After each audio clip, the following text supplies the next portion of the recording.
చెప్పు. If your marriage is the ultimate thing for your love, commit him for that. దీన్ని అంతిమ గమ్యాన్ని దృష్టిలో పెట్టుకొని మన ప్రయాణం సాగించడం అది. ఓకే.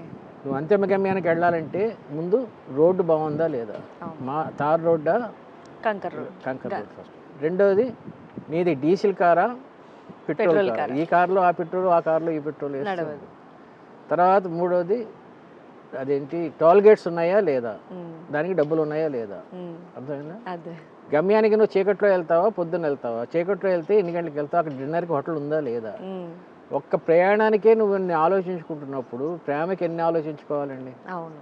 చాలా లవ్ మ్యారేజెస్ ఫెయిల్ అవడానికి కారణం ఇదే. They just fall in love, they don't love.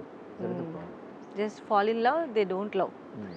అంటే నిజంగా ఆ రెండింటి మధ్య ఉన్నటువంటి ఆ సన్నని లైన్ ఇది చాలా పెద్ద సబ్జెక్ట్. దానికి సబ్జెక్ట్ మళ్ళీ నెక్స్ట్ ఎపిసోడ్లో ఎప్పుడన్నా డిస్కస్ చేద్దాం. అబ్బాయిలు ఎందుకు ప్రేమిస్తారు అని తర్వాత డిస్కస్ చేద్దాం.